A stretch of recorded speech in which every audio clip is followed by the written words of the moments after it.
Hello, everybody, and welcome back. This is Coronavirus 1 year later, the Rundown Special. Today is Saturday, March 13th, 2021. Let's get right into it. First off, this is Coronavirus Video Update number 73, 2021-11. It's been a while since we used the regular number 73, the 73rd update I've issued since January 1st, 2020. That's when I released the first map, and the maps continued. They took a 1 month long break, and then they returned on March 4th.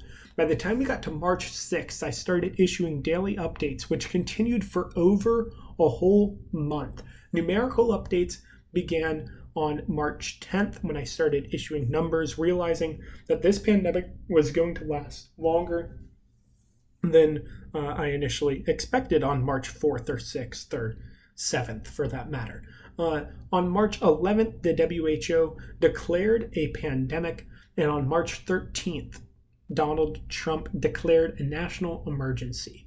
The next day, on March 14th, was the beginning of what would have been spring break for many, but it was the spring break that never ended as the United States hit 3,000 cases. By March 16th, a couple days later, the Diocese of Ohio canceled public mass, and the United States doubled its count to 6,000 cases. It doubled its count within 2 days. By March 18th, there were over 200,000 cases worldwide. West Virginia became the last state to report its first case, and the Dow Jones Industrial Average went below 20,000 points after being nearly 30,000 points in February of the same year.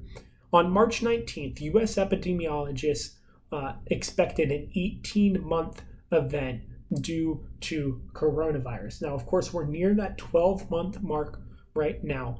And if we go to September, that is 18 months from now. So they really weren't that far off, hopefully, in their projection there. On March 22nd, 8 days after we were at 3,000 cases in the U.S., we 10 times the number of cases. We were at 30 cases by March 22nd. The next day, the Tokyo Olympics were moved to 2021. The U.S. was at 50,000 cases. The Dow Jones had its largest gain since 2008. That's right, 5 days between the super low drop in the Dow Jones to its largest gain since the housing market crash in 2008. By March 25th, the $1,200 stimulus check was announced, and U.S. deaths hit 1,000 the day after, as unemployment in 1 week, 3.3 new people lost their job. The day after, on March 27th, Pope Francis gave the Urbi et Orbi blessing, which is normally only done a couple times a year on set days, and he did it in the middle of Lent to give us some sign of hope during this dark pandemic. The United States hit 100,000 cases. That's right, we doubled our number of cases within 4 days again to become the country leading the pandemic across the world.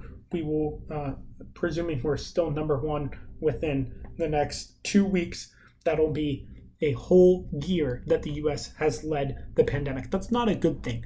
The next that same day, the stimulus was signed into law. To round out March, the United States cases beat the 150 mark. The Central Park COVID Hospital, remember New York, absolutely crazy COVID cases. That hospital opened, and the U.S. topped Chinese deaths to have the third highest number of deaths in the world of any country.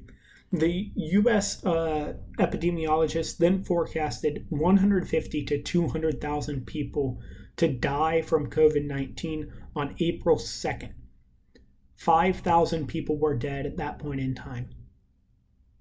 Now we're over 100 times that number of people that have passed away due to this coronavirus in the United States alone. That same day, worldwide cases hit 1 million. The next day, April 3rd, 4.4% of the United States working population was unemployed, and the United States went to a total of 250,000 cases. That's 100,000 more than it was just 5 days prior to that. Worldwide cases hit 1.5 million 6 days after they were at 1 million, and the daily updates ended for Easter. And I want to take a break. I was burnt out over a month of doing this. They ended on April 9th, and then finally on Easter, April 12th, when we thought the country was going to reopen, this pandemic just shot up. I mentioned how quickly we went from 3 to 30,000 cases in the United States. Just 8 days, we multiplied our number of cases by 10. On April 14th, I began weekly video updates in place of our daily updates, which I've done more or less ever since. We hit 2 million cases worldwide the next day. 25% of those had recovered. And the U.S. hospitalization count was over 100,000. That's 1/10 of a million. Huge amounts of things. The Ohio Diocese, by the end of April, said that we could return to Mass by the end of May. The U.S. broke 1 million cases, and that's, a month maybe after the world broke 1 million cases, and Biden started to pull ahead of Trump. And if you don't think the coronavirus pandemic had an impact on this election, not only in the results, but also in how the perceived economic and impacts of this was, you could probably do a whole dissertation on the impacts of COVID-19 to the 2020 election. But that's not for this video. By May 12th, Ohio said they're going to start reopening. The diocese said they're going to begin Mass on May 25th. On the 19th, OU said we're going to be back in person, but not all the way. And the U.S. broke 1.5 million cases 3 or 4 weeks after breaking 1 million cases. Worldwide cases hit the 5 million mark on the 27th of May, and Ohio announced that they're going to end their stay-at-home order 2 days later. The U.S. deaths exceeded 100,000 on June 2nd. The coin shortage was announced 9 days later, which meant you didn't get change at certain grocery stores such as Kroger. On June 23rd, worldwide recoveries hit 5 million. That's decent. A month after the worldwide cases were at 5 million, recoveries are at 5 million. Okay, fine. But 7 days later, the worldwide cases were at 10 million, and worldwide deaths hit 500,000. Absolutely wild. During the month of July, Trump withdrew the U.S. from WHO. Coin shortage, of course, continuing through the middle of July. The U.S. hit 1 million recoveries, over 3.5 million cases. India joined Brazil and the U.S. to be the 3 countries over 1 million cases. The United States broke 4 million cases by July 26th. And on July 30th, worldwide recoveries exceeded 10 million across 17 million cases at the time. To end out 2020, the U.S. broke 5 million cases in August. The world broke 20 million cases, nearing 750,000 deaths. And Florida was the first U.S. state over 500,000 cases. It would become, if it were its own country, the 6th most country in the world. Of all the countries in the world, Florida would be number 6. Absolutely crazy. Over 15 million recoveries worldwide by August 20th. The United States accounted for 3 million of those by August 28th, with nearly 6 million cases in the United States and 25 million in the entire world. On September 5th, the CDC said the vaccine could come as early as November 1st, and as we know, that vaccine became live December 14th or so in the United States. My weekly updates ceased on September 13th. I did a couple more updates for the remainder of the year, as you see here in October and November, and I took a break till the beginning of this year. Once again, just getting so burnt out from covering the same stuff over and over again. Trump got COVID. October 15th. In the U.S., 8 million cases, 40 million in the world with 1 million deaths, 30 million recoveries, and Russia joining the group of countries over 1 million. By November 1st, the United States had 1 million more cases, up to 6 million recoveries, and 230,000 deaths.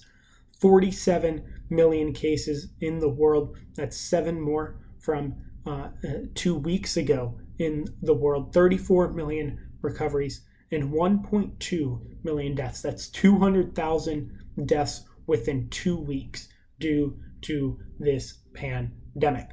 Said that very slowly. Let's get into how we're doing right now. So you'll notice this map's different than the previous ones. Normally we have the weekly new cases per 100,000 or daily new cases per 100,000 or something like that. But our dear friends over at COVID Tracking Project decided to shut down their project on March 7th because they collected enough data or something like that, which meant Tomer Berg, the guy who makes these plots at the School of Meteorology at OU, could no longer use his program to get their data because they weren't providing data because they stopped collecting data.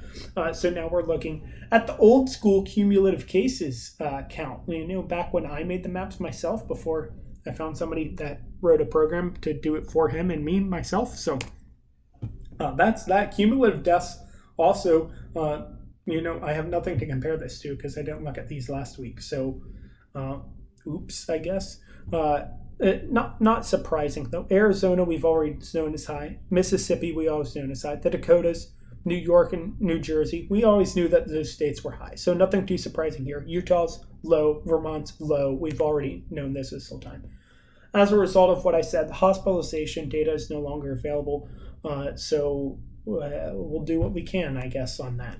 Looking at vaccinations, this is a new map if you're interested. The daily vaccinations per 100,000 today or yesterday was highest in Iowa and Maine, over 1,000. Those are the 2 states over 1,000 per 100,000. That's 1% if my math there is right. Probably not, but let's move ahead. Let's look at the variants. 48 states, all 50 except for Oklahoma and Vermont, over 3,000 cases of that UK variant of the vaccine, of the coronavirus. The South African variant now in 23 states with over 100 cases. Again, several states still not reporting it yet. In Brazil, we're now up to the Brazilian variant is now in 10 states across 17 cases. That was a great way of wording it, but whatever. The infections over time generally decreasing but remaining about the same. If we go back and look at the number of weekly cases, we're no better now than really what we were in August of this year. So that's just some reference for you guys, for those wondering. We're basically on a slight decline, kind of like we were in August of this year. At least that's my understanding of it. Number of people vaccinated with at least one dose is at 27% in both New Mexico and Connecticut. We're nearing 25% in North Dakota, and we're above that 25% mark in South Dakota already.